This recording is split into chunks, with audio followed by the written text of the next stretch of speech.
आज हम पढ़ेंगे बौद्ध धर्म के बारे में। बौद्ध धर्म के बारे में पढ़ते हैं तो सबसे पहले महात्मा बुद्ध जो संस्थापक थे बौद्ध धर्म के, उनके बारे में जानना आवश्यक होता है। महात्मा बुद्ध जो थे कपिलवस्तु के शाक्य गणराज्य के थे। कपिलवस्तु को पहले नेपाल की सीमा पर स्थित तिलोरा कोट समझा जाता था, लेकिन अब उसका जो साम्य है वो बस्ती जनपद पीपर हवा से किया जाता है। कपिलवस्तु शाक्य गणराज्य कोसल महाजनपद के अधीन था। भगवान जो बुद्ध थे उनकी माता का नाम महामाया था, जो रामग्राम के कौलीय गणराज्य की कन्या थी और देवदह गण के राजा अंजन की पुत्री थी। शुद्धोधन जो उनके पिता थे वो शाक्य वंश सूर्यवंशीय क्षत्रिय थे जिनका गोत्र गौतम था, इसलिए सिद्धार्थ गौतम के नाम से भी जाने जाते गए। गौतम बुद्ध का जन्म वैशाख माह के पुष्य नक्षत्र के 563 ईस्वी पूर्व हुआ था। उनकी मां ने एक स्वप्न देखा जिसमें उन्हें गर्भ में एक श्वेत गज ने प्रवेश किया था। महामाया जो थी अपने नेहर गई हुई थी, वहीं मार्ग में आम्रकुंज में शाल वृक्ष के नीचे महात्मा बुद्ध का जन्म हुआ। अशोक का रुमनदेह अभिलेख बुद्ध के जन्म का अभिलेखीय प्रमाण प्रस्तुत करता है। इसमें वर्णित किया गया कि हिंद बुद्धि जाते शाक्य मुनि है, अर्थात यहीं पर भगवान बुद्ध का जन्म हुआ है। अशोक स्थिवर उपगुप्त के साथ अपने राज्याभिषेक के 20वें वर्ष लुम्बिनी गया था। इसने लुम्बिनी की यात्रा का प्रवेश कर समाप्त कर दिया था। चूँकि यहाँ बुद्ध का जन्म हुआ था इसलिए उसने यहाँ भूमिकर घटाकर 1/8 कर दिया था। ऐसा बताया जाता है कि जन्म लेते ही बुद्ध 7 कदम चले और कहा कि मैं अच्छाइयों का उदाहरण बनूंगा और यह मेरा अंतिम जन्म है। इस समय शाक्य कुल में 7 प्राणियों का जन्म हुआ। यशोधरा, आनंद, चंद, छंदक, कंथक, कालुधात्री, बोधि वृक्ष एवं गौतम बुद्ध। बुद्ध के जन्म के 7 दिन बाद उनकी माता की मृत्यु हो गई। उनका लालन पालन जो था उनकी विमाता और मौसी महाप्रजापति गौतमी ने किया था। गौतम बुद्ध के जन्म के समय ऋषि अतीश, देवल और कौंडिन्य ब्राह्मण ने भविष्यवाणी की थी कि यदि यह बालक सांसारिक समस्याओं में लिप्त हुआ तो चक्रवर्ती सम्राट बनेगा और यदि विरक्त हुआ तो एक बहुत बड़ा महात्मा बनेगा। पिता सिद्धार्थ को सांसारिक मायाजाल में फंसाए रखना चाहते थे। उन्होंने प्रारंभ से ही है कि उनको आनंदपूर्वक महलों में रखा, किसी भी प्रकार के सांसारिक दुखों को उनके पास भी नहीं आने दिया। सिद्धार्थ ने गुरु विश्वामित्र से वेद एवं उपनिषद की दीक्षा ली। ललित विस्तार के अनुसार बुद्ध अनेक भाषाओं के ज्ञाता थे और 16 वर्ष की आयु में उनका विवाह यशोधरा के साथ हो गया और उसके विवाह के 12 वर्ष बाद उनके राहुल नामक एक पुत्र भी उत्पन्न हुआ। पुत्र के जन्म का समाचार सुनकर बुद्ध के मुख से निकला कि राहु बंधन आ गया, इसलिए उन पुत्र का नाम राहुल पड़ गया। बुद्ध कैसे चिंतनशील व्यक्ति बने, कैसे वो वैराग्य की ओर बढ़े, इसके बारे में भी एक कहानी है कि बुद्ध ने एक बार नगर भ्रमण पर निकले और 4 व्यक्तियों को देखा। एक वृद्ध व्यक्ति, एक व्याधिग्रस्त व्यक्ति, एक मृतक और एक प्रसन्न सन्यासी। तो जिससे उन्हें ये पता चला कि केवल सन्यासी ही प्रसन्न है। जीवन जो है वो हमेशा युवावस्था नहीं रहती, वृद्धावस्था भी आती है, व्याधि भी आती है और मृत्यु भी आती है। तो इस प्रकार उन्हें जीवन की वास्तविकता का ज्ञान हुआ और इसके पश्चात 29 वर्ष की अवस्था में उन्होंने गृह त्याग कर दिया, जिसे महाभिनिष्क्रमण कहते हैं, जिसे बौद्ध कला में अश्व द्वारा प्रदर्शित किया जाता है। मंचम निकाय में बुद्ध ने स्वयं कहा है कि ज्ञान प्राप्ति से पूर्व मैंने सोचा कि घरेलू जीवन कष्टदायक और कठोर है, अतः मैंने पीले कपड़े पहनकर अपने माता पिता को रोते हुए छोड़कर घर का त्याग कर दिया। इसके पश्चात जब उन्होंने घर त्याग कर दिया तो अब उन्हें गुरुओं की तलाश थी जिनसे वो ज्ञान प्राप्ति कर सके। तो सबसे पहले वैशाली में सांख्य दर्शन के आचार्य आलार कलाम की शिष्यता ग्रहण की और उनके उपदेशों को ग्रहण किया, परंतु इनसे उन्हें संतोष प्राप्त नहीं हुआ। इसके बाद सत्य की खोज में वे राजगृह आए और उद्रक रामपुत्र के आश्रम पहुँचे, पर यहाँ पर भी उन्हें संतुष्टि प्राप्त नहीं हुई। वो समस्याएं जो उन्हें थी उनका समाधान नहीं हुआ, वो ज्ञान प्राप्त नहीं हुआ जिनकी उनको अभिलाषा थी। सुत निपात के अनुसार ज्ञान प्राप्ति के 7 वर्ष पूर्व राजगृह में बुद्ध का बिंबिसार से साक्षात्कार हुआ। बिंबिसार ने बुद्ध को राज सिंहासन ग्रहण करने का प्रस्ताव रखा, जिसे बुद्ध ने अस्वीकार कर दिया और वादा किया कि ज्ञान प्राप्ति के बाद वो मगध अवश्य आएंगे। और उसके पश्चात वो बुद्ध जो थे उर्वेला प्रदेश में गए। उर्वेला प्राचीन निरंजना नदी के तट पर स्थित है। यही उर्वेला में 5 ब्राह्मण साथियों जिनके नाम थे आंज, अस्जी, बधीय, कौंडिन्य एवं वप, इनके साथ उन्होंने कठोर तप किया। बौद्ध कला में जो 5 हंसों को दाना चुगते हुए दिखाया जाता है वे यही 5 ब्राह्मणों के प्रतीक है। उरुवेला में सेनानी की पुत्री सुजाता ने न्यूग्रोध वृक्ष के नीचे तपस्यारत बुद्ध से आहार ग्रहण करने को कहा, जिस पे उन्होंने आहार ग्रहण कर लिया था। इस बात पर उनके 5 साथियों में मतभेद हो गया। ये 5 ब्राह्मण बुद्ध को छोड़कर ऋषि पतन चले गए। इसके बाद सिद्धार्थ ने अश्वत्थ वृक्ष के नीचे ध्रुव समाधि लगाई और निश्चय किया कि ज्ञान की प्राप्ति होने के बाद ही आसन को छोड़ेंगे। इस तरह 7 दिन तक रात अखंड समाधि लगाई और 8वें दिन वैशाख पूर्णिमा को 35 वर्ष की अवस्था में उन्हें ज्ञान की प्राप्ति हुई। और जब वो तपस्यारत थे तो उन समय बहुत सी चीज़ों ने विघ्न डाला, बहुत सी परिस्थितियाँ ऐसी थी कि मौसम से लेकर मन तक कि वो फिर भी वो विचलित नहीं हुए, उन पर उन्होंने विजय प्राप्त की, जिसे बौद्ध कला में भूमि स्पर्श मुद्रा के रूप में दिखाया जाता है। इसके पश्चात अश्वत्थ वृक्ष, बोधि वृक्ष, उर्वेला बोध गया और सिद्धार्थ बुद्ध कहे जाने लगे। जो वैशाख पूर्णिमा है इसका भी बहुत महत्व है। बुद्ध के जीवन में महाभिनिष्क्रमण को छोड़कर समस्त जो महत्वपूर्ण गतिविधियां हैं वो वैशाख पूर्णिमा को ही हुई थी। उनका जन्म, उनकी ज्ञान प्राप्ति, उनका महापरिनिर्वाण आदि वैशाख पूर्णिमा को हुआ था। इसी कारण जो वैशाख पूर्णिमा है उसको बुद्ध पूर्णिमा भी कहा जाता है। बताया जाता है कि ज्ञान प्राप्ति के बाद 7 सप्ताहों तक बुद्ध उसी स्थान पर बैठे रहे। तब ब्रह्मा ने स्वयं उनसे प्रार्थना की कि वह अपने ज्ञान का प्रसार करें। ये हमें दंत कथाओं में मिलता है ऐसे कथन। तो इसके पश्चात उन्होंने अपने ज्ञान का प्रसार करने के लिए वह स्थान छोड़ा और ज्ञान प्रसार में निकल गए। सबसे पहले बुद्ध ऋषिपत्तनम के मृगदाव में 5 ब्राह्मणों से मिले। वही ब्राह्मण थे जो उनके साथ थे, उनका साथ छोड़कर आए थे। उनको उन्होंने अपना पहला उपदेश दिया जिसे धर्म चक्र प्रवर्तन कहा जाता है। तो वो ब्राह्मण जो थे वो बौद्ध में धर्म में दीक्षित हो गए और बुद्ध के ज्ञान से, बुद्ध के उपदेशों से वो बहुत अधिक प्रभावित हुए और बुद्ध के शिष्य बन गए। उसके पश्चात वाराणसी जो था वहाँ पे यश नामक श्रेष्ठी के पुत्र को भी उन्होंने बौद्ध धर्म की दीक्षा दी। फिर वो उर्वेला गए, वहाँ पर उन्हें भद्र नामक नेता के एक संघ मिला जिसको भी उन्होंने बौद्ध धर्म में दीक्षित किया। इसके पश्चात कश्यप और नामक उनके शिष्य बने और इसके पश्चात वो राजगृह गए जहाँ पर सारिपुत्र और मोगलायन नामक 2 उनके शिष्य बने जिन्होंने बौद्ध धर्म का बहुत अधिक प्रचार किया। उसके पश्चात राजगृह के शासक बिंबिसार ने बुद्ध को भोजन करवाया और वेणुवन विहार जो था वह दान में दिया। बिंबिसार ने भी बौद्ध धर्म ग्रहण कर लिया। हमें बौद्ध धर्म के ग्रंथों के अनुसार ये जानकारी मिलती है। और वेणुवन बुद्ध को प्राप्त होने वाला प्रथम विहार था। बिंबिसार का पुत्र अभय भी बौद्ध का शिष्य बन गया।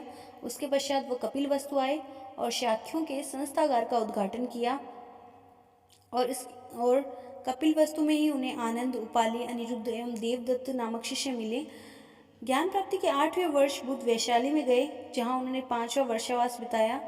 लिच्छवी राजवंश ने बुद्ध को कुटाग्रशाला विहार दान में दिया और वैशाली की जो नगर वधु थी गणिका आम्रपाली, उसने आम्रपाली का वाटिका विहार, तब बालिका ने बालिका राम दान विहार उनको विहार दान में दिए।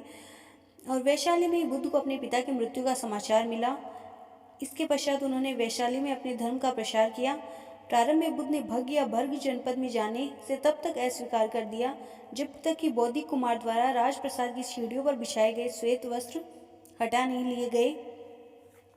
उसके पश्चात उन्होंने वत्सराज उदीन, जो पहले बौद्ध धर्म में रुचि नहीं रखता था पर बाद में वह भी उनका शिष्य बन गया, कौशाम्बी में ही परिकाराम एवं बद्रिकाराम विहार का निर्माण हुआ। और उसके पश्चात कौशाम्बी के एक ब्राह्मण ने अपनी पुत्री का विवाह बुद्ध से कराने की इच्छा प्रकट की जिसे बुद्ध ने अस्वीकार कर दिया। कौशल की राजधानी श्रावस्ती भी बुद्ध गए। हालांकि बुद्ध का जो प्रमुख केंद्र प्रसार का था वो मगध ही रहा, जहाँ पर बौद्ध धर्म का सर्वाधिक प्रसार भी हुआ और बहुत अधिक अनुयायी बौद्ध के बने। बुद्ध जो थे उसके पश्चात वो श्रावस्ती गए। वहाँ पर वो उन्होंने भिक्षु संघ बनाया और भिक्षुओं से कहा कि तुम लोगों के माता पिता नहीं है, इसलिए तुम लोग ही एक दूसरे के माता पिता बन जाओ। अर्थात तुम्हें एक दूसरे का सम्मान भी करना होगा, एक दूसरे का ध्यान भी रखना होगा और एक दूसरे को धर्म में दीक्षित करने में और मोक्ष की प्राप्ति में आगे बढ़ने में मदद भी करनी होगी। बुद्ध अंतिम समय में मल्यों की राजधानी पावा गए थे, जहाँ पर उन्होंने एक चुंद लुहार के घर पे भोजन किया, जिसके पश्चात उन्हें अतिसार हो गया, उनकी तबीयत खराब होने लगी। उसके पश्चात वो कुशीनारा आए और उन्होंने अपना अंतिम उपदेश जो था सुभद्र को दिया, जिसमें उन्होंने कहा कि सभी सांघातिक वस्तुओं का विनाश है, अपनी मृत्यु के लिए उत्साहपूर्वक प्रयास करो। और यहीं पर 483 ईस्वी पूर्व 80 वर्ष की अवस्था में उनका महापरिनिर्वाण हो गया, उनकी मृत्यु हो गई। रामसंभार नदी के तट पर बुद्ध का दाह संस्कार हुआ। जो कलाएं हैं उनमें बुद्ध को महापरिनिर्वाण को शयन मुद्रा के रूप में दिखाया जाता है। और इसके पश्चात जब बुद्ध को मोक्ष प्राप्त हो गई थी, उसके बाद उनके अवशेषों को लेकर भी विवाद उठा, जिस पर 8 दावेदार हुए। सभी चाहते थे कि बुद्ध के अस्थि अवशेष उन्हें मिले, पर बाद में उन्होंने आपस में बांट लिया और सभी ने उन अस्थि अवशेषों पर स्तूपों का निर्माण करवाया।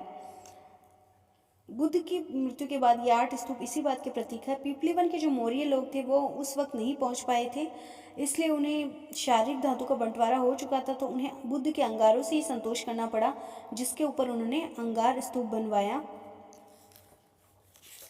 अब उसके पश्चात आता है बौद्ध एवं बुद्ध धर्म की शिक्षाएं और साथ में वर्षावास। ये कुछ बौद्ध धर्म में कुछ ऐसे शब्द हैं जिनका अर्थ समझना बहुत ज़रूरी है बौद्ध धर्म को समझने के लिए। पहला है वर्षावास। बुद्ध ने 4 माह वर्षावास और 8 माह प्रसार का नियम बना दिया था। ये वर्षावास क्या होते हैं? तो इसके अनुसार भिक्षु लोग वैसे तो कहीं पर भी निवास नहीं करते थे, एक स्थान पर रहते नहीं थे, पर वर्षा के समय उन्हें एक स्थान पर रहने की छूट दी थी। तो जो 4 माह होते थे वो वर्षावास होते थे, 8 माह उन्हें ज्ञान के प्रसार में घूमना पड़ता था। वर्षावास जो था बुद्ध का पहला वर्षावास सारनाथ के ऋषिपत्तन में हुआ था। दूसरा, तीसरा, चौथा, 17वां और 19वां वर्षावास राजगृह में हुआ। 5वां वर्षावास वैशाली में, 8वां सुमारगिरी में, 9वां कौशाम्बी में और 15वां कपिल वस्तु में बीता था। बुद्ध का सर्वाधिक वर्षावास श्रावस्ती में हुआ। यहाँ बुद्ध ने कुल 26 वर्षावास बिताए। बुद्ध का अंतिम वर्षावास वैशाली के वेलुव ग्राम में हुआ था। इस प्रकार ये वर्षावास होता था। बुद्ध भी और उनके शिष्य भी वर्षा काल में किन्हीं विहारों में रहकर ज्ञान का प्राप्ति करते थे। उसके पश्चात बौद्ध संघ आता है। बौद्ध संघ को त्रिरत्नों में सम्मिलित किया जाता है। विनय पिटक में संघ की स्थापना और संघ के नियमों की विवेचना की गई है। बुद्ध वैशाली गणतंत्र के बहुत बड़े समर्थक थे। बताया जाता है उन्होंने बौद्ध संघ की स्थापना वैशाली गणतंत्र की गणतांत्रिक प्रणाली के आधार पर ही की थी। वाराणसी में जब शिष्यों की संख्या 60 हो गई तो वहीं पर उन्होंने संघ बनाया। विनय पिटक के अनुसार संघ को दिया गया भूमिदान आराम कहलाता था, जिसमें पुष्पाराम एवं फलाराम प्रमुख थे। अंगुत्तर निकाय में संघ के द्वारा कृषि योग्य भूमि के अधिग्रहण को निषिद्ध बताया गया है। बौद्ध संघ में दासों, कर्जदारों, डाकुओं, सैनिकों, विकलांगों और 5 व्याधियों से ग्रस्त व्यक्तियों का प्रवेश वर्जित था। संघ में शूद्रों का प्रवेश भी वर्जित था। मातंग, उपाली और सुनीति आदि शूद्र थे जिन्होंने बौद्ध धर्म के अंदर प्रतिष्ठा पाई थी। जब कोई व्यक्ति संघ में प्रवेश या जाना चाहता था तब वह वर्णहीन हो जाता था। संघ में शामिल होने वाले प्रथम वही 5 ब्राह्मण भिक्षु थे जिन्होंने बुद्ध से पहला उपदेश लिया था, और इनमें भी सबसे पहले कौंडिन्य शामिल थे। बुद्ध जब कपिल वस्तु में थे तो वहीं सर्वप्रथम संघ में महिलाओं को प्रवेश दिया जाना चाहिए या नहीं दिया जाना चाहिए, इस पर प्रश्न उठा। अंततः धर्म प्रचार के 5वें वर्ष बुद्ध ने वैशाली में भिक्षुणी संघ की स्थापना की और संघ में महिलाओं को प्रवेश दिया। संघ में जिस महिला ने सर्वप्रथम प्रवेश पाया था वो थी गौतमी प्रजापति, बुद्ध की माता। इसके बाद यशोधरा, गौतमी की पुत्री नंदा एवं आम्रपाली ने संघ में प्रवेश किया। पर बुद्ध में धर्म में यह था कि भिक्षुओं के लिए जैसे कठोर नियम थे वैसे ही भिक्षुणियों के लिए भी कठोर नियम थे। उन पे भी 8 शर्तें लागू होती थी। नियम बनाया गया कि 12 वर्ष से कम विवाहिता और 20 वर्ष से कम कुमारी को संघ में प्रवेश नहीं दिया जा सकता। दूसरे, संघ में प्रवेश पाने से पूर्व एक भिक्षुणी को 2 वर्षों तक 6 नीति वचनों का पालन करना पड़ता था, और इस प्रकार जब वह उन नियमों का सही से पालन कर पाती थी तभी उनको संघ में प्रवेश दिया जाता था। प्रवज्जा, गृहस्थ जीवन का त्याग ही प्रवज्जा है। इसके लिए कम से कम 15 वर्ष का होना अनिवार्य है। शुद्धोधन के अनुरोध पर बुद्ध ने नियम बनाया कि माता पिता की अनुमति के बिना पुत्र को प्रवज्जा न दी जाए। राहुल ने जब 7 वर्ष की उम्र में प्रवज्जा ले ली थी, हालांकि उसके पश्चात ये नियम बना। प्रवज्जा ग्रहण करने वाले को श्रामणेर कहा जाता था। श्रामणेर को 10 शिक्षाओं का पालन करना पड़ता था, जिसे शिक्षापद कहा जाता था। इसके पश्चात एक शब्द आता उपसंपदा। बौद्ध संघ में प्रवेश को उपसंपदा कहते थे। कम से कम 20 वर्ष की अवस्था होने पर ही श्रामणेर उपसंपदा का अधिकारी होता था, और भिक्षु जीवन का प्रारंभ प्रवज्जा है और उसकी पूर्णता जो है वो उपसंपदा है। उपसंपदा का वही महत्व था जो ब्राह्मण धर्म में उपनयन संस्कार का है। एक शब्द आता उपासक या उपासिका। तो बौद्ध धर्म में गृहस्थों को उपासक या उपासिका की संज्ञा दी जाती थी। बुद्ध का पहला उपासक कौन था, इस पर मतभेद है, क्योंकि महावग्ग में 2 बंजारे व्यापारियों के सर्वप्रथम उपासक बनने का उल्लेख है। वहीं कुछ इतिहासकारों के अनुसार यश का पिता वाराणसी श्रेष्ठी प्रथम उपासक था। बुद्ध की पहली उपासिका यश की माता एवं पत्नी थी।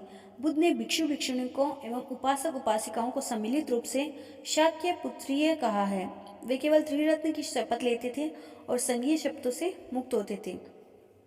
इस प्रकार भिक्षु होते थे वो पूर्ण रूप से बौद्ध धर्म के सभी नियमों का पालन करते थे और उपासक जो थे वो गृहस्थ भी होते थे और उन पर कम नियम लागू होते थे।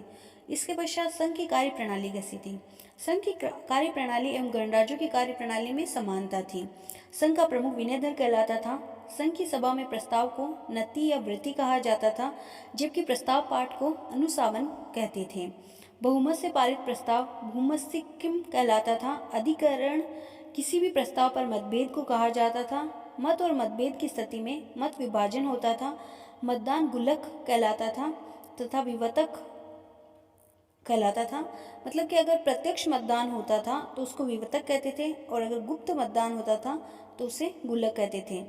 शलाका ग्राहक मतदान अधिकारी होता था। प्रत्येक सदस्य की बैठने की व्यवस्था आसन पन्नापक नामक अधिकारी करता था और जो न्यूनतम उपस्थिति थी न्यूनतम वो 20 थी। संघ के दंड भी थे ब्रह्मदंड, मानत, परिवास एवं सती विनय। संघ का सबसे बड़ा दंड जो था वो ब्रह्मदंड था। इसमें भिक्षु का बौद्ध समाज से ही बहिष्कार कर दिया जाता था। बुद्ध ने अपनी मृत्यु से पूर्व अपने सारथी छन्न को ब्रह्मदंड दिया था। गंभीर 4 अपराधों को पराजिक कहा जाता था जिसे संघ से निष्कासित किया जा सकता था, जिसमें संभोग, हत्या करना, उसे लेना जो नहीं दिया गया हो और आध्यात्मिक उपलब्धि की झूठी घोषणा करना सम्मिलित थे। देवदत्त ने बुद्ध से अपील की थी कि वे संघ के नियम कठोरतम बनाए तथा अन्यायियों को वनवासी बना दिया जाए, परंतु बुद्ध ने देवदत्त के सुझावों को खारिज कर दिया जो दोनों के बीच मतभेद का कारण बना था। बुद्ध ने अपनी मृत्यु के समय किसी को भी अपना संघ का प्रमुख नहीं बनाया। उसने अपने धर्म को ही संघ का प्रमुख माना। उसके बाद बुद्ध धर्म एवं उसकी शिक्षाएं। बुद्ध ने 45 वर्ष तक जनसाधारण की भाषा मागधी में उपदेश दिए, जो कि प्राकृत का ही एक रूप है। बुद्ध जो थे वो एक व्यवहारिक सुधारक थे। उस समय जो समाज में बुराइयां थी वो उनको दूर करना चाहते थे। यही कारण है कि बुद्ध आत्मा परमात्मा जैसे जटिल दर्शन में नहीं उलझे। बुद्ध ने अपना ध्यान सांसारिक समस्याओं की ओर लगाया। उन्होंने अत्यधिक विलास और अत्यधिक संयम दोनों का विरोध कर मध्यम मार्ग का प्रतिपादन किया। बुद्ध का मध्यम मार्ग अरस्तु के स्वर्णिम मार्ग के समान है। अभिधम कोश में तथागत की तुलना भिक्षक से की गई है। उनको महावैद्य भी कहा गया है। 4 आर्य सत्यों जो सत्य हैं उनको चिकित्सा की 4 अवस्थाओं के समतुल्य बताया गया है। ये क्रमशः रोग, निदान, स्वस्थता एवं उपचार है। बुद्ध ने दुखमय जीवन को व्याधि के रूप में देखा और उनकी प्रणाली स्वभावतः इस व्याधि का उपचार करने वाली बौद्ध की हो गई। बौद्ध धर्म का मूल आधार 4 आर्य सत्य हैं, जो है क्रमशः दुख, दुख समुदाय, दुख निरोध और दुख निरोध का मार्ग। दुख क्या है? तो इसका जवाब भगवान बुद्ध देते हैं कि जन्म भी दुख है, मृत्यु भी दुख है, अप्रिय मिलन भी दुख है, प्रिय वियोग भी दुख है, इच्छित वस्तु की अप्राप्ति एवं अनिश्चित वस्तु की जो प्राप्ति है वह भी दुख है। सभी सामाजिक संबंध एक प्रकार का बंधन है, इसलिए सब भी दुख है, अर्थात सभी वस्तुएं ही दुख है। दुख का भी एक समुदाय होता है। इसमें दुखों के मूल कारणों को बताया गया है। अविद्या और तृष्णा ही सहकारिता से ही दुखों की उत्पत्ति होती है। अविद्या जो है उससे आशय है 4 आर्य सत्यों के प्रति अज्ञानता। तो इसके लिए बुद्ध ने दुख समुदाय बताया है, उसको प्रतिप्य समुत्पाद कहते हैं, जो द्वादश सिद्धांत पर आधारित है। इसमें कहा गया है कि किसी भी वस्तु के उत्पन्न होने पर किसी अन्य वस्तु की उत्पत्ति होती है, इसलिए ये सिद्धांत आश्रित है एक दूसरे पे। इस हेतु परंपरा एवं कार्य कारणवाद से भी जोड़कर देखा जाता है, जिसमें दुख के 12 कारणों को सम्मिलित किया गया है, जिसमें वर्तमान से, पूर्व जन्म से और भविष्य से जुड़े हुए भी कारण हैं। जरा और मृत्यु भविष्य से जुड़े हुए हैं, जन्म और संस्कार पूर्व जन्म से जुड़े हुए हैं। दुख निरोध। दुख के मूल कारण अविद्या एवं तृष्णा का दूर करना ही दुख निरोध है। और जब दुखों का अंत हो जाएगा तो व्यक्ति को निर्वाण की प्राप्ति हो जाएगी। और बौद्ध धर्म का चरम लक्ष्य जो है वो है निर्वाण। अब दुख निरोध तो है, बट इस दुख निरोध का मार्ग क्या है, इस बारे में उन्होंने अष्टांगिक मार्ग दिया है। अष्टांगिक मार्ग को भिक्षुकों का कल्याण मित्र, देवयान एवं ब्रह्मयान कहा गया है। अष्टांगिक मार्ग है सम्यक दृष्टि, सम्यक संकल्प, सम्यक वाणी, सम्यक कर्मांत, सम्यक आजीव, सम्यक व्यायाम, सम्यक स्मृति, सम्यक समाधि। वैसे 3 स्कंद में ये अष्टांगिक मार्ग विभक्त है। 3 स्कंद जो है वो है प्रज्ञा, शील और समाधि। प्रज्ञा के अंतर्गत दृष्टि, संकल्प और वाणी आती है। शील के अंतर्गत कर्मांत और आजीव आता है। और समाधि के अंतर्गत व्यायाम, स्मृति और समाधि आती है। बौद्ध धर्म मूलतः अनिश्वरवादी एवं अनात्मवादी है। यह ईश्वर को संसार का कर्ता, धर्ता एवं हर्ता स्वीकार नहीं करता। यह क्षण भंगवाद में यकीन करता है, अर्थात जो संसार है वो अस्थिर एवं क्षणिक है। बौद्ध धर्म कर्मवाद को मान्यता देता है। मनुष्य अपने कर्मों का फल भोगता है। इस बारे में बौद्ध धर्म और जैन धर्म के विचार मिलते हैं। इस धर्म में ज्ञान प्राप्ति कर्म पर आधारित मानी गई है। बुद्ध ने भले ही आत्मा के अस्तित्व का अस्वीकार किया हो, लेकिन वे पुनर्जन्मवाद में विश्वास रखते थे। मिलिंद पन्नों में बताया गया है कि कर्म फल ही चेतना के रूप में पुनर्जन्म का कारण बनता है।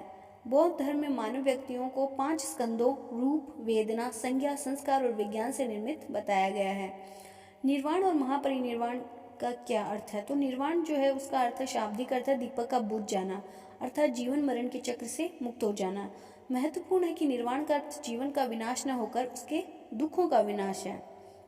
निर्वाण में दुख का अंत हो जाता है, किंतु सब कुछ अंत नहीं होता है। निर्वाण इसी जीवन में प्राप्त होगा, जबकि महापरिनिर्वाण जो है वो मृत्यु के बाद प्राप्त होता है। इसके अलावा बुद्ध ने 10 शील और पंचशील सिद्धांत भी दिए हैं। एक बौद्ध भिक्षु का जीवन 10 शील पर आधारित होता है, और जो अगर गृहस्थ है वो बौद्ध बनता है तो उसका जीवन पंचशील पर आधारित होता है। सामान्य मनुष्य के लिए बुद्ध ने जो उपदेश दिए हैं वो भिक्षु धर्म से भिन्न है। इसे उपासक बौद्ध धर्म कहा जाता है। तो उनके 10 शील जो थे भिक्षुकों के लिए थे। पंचशील ये थे अहिंसा, सत्य भाषण, अस्तेय, ब्रह्मचर्य और नशा का त्याग। तो ये जो 5 थे ये भिक्षुकों के लिए भी थे और उपासकों के लिए भी थे। पर इसके अलावा 5 और नियम थे जो सिर्फ भिक्षुकों के लिए थे। वो थे मध्याह्न भोजन का त्याग करना, माला धारण, सुगंधित द्रव्य का त्याग करना, नृत्य संगीत का त्याग करना, कामिनी कंचन का त्याग करना, कोमल शैया का त्याग करना। ये भिक्षुकों के लिए 5 और नियम थे। त्रिरत्न, बुद्ध, धम्म एवं संघ, इनको त्रिरत्न कहा गया है। और बुद्ध ने कहा इन्हीं की शरण में जाओ, क्योंकि जीवन का अंतिम लक्ष्य है वो है मोक्ष, और मोक्ष की निर्वाण और निर्वाण की प्राप्ति इन्हीं के द्वारा संभव है।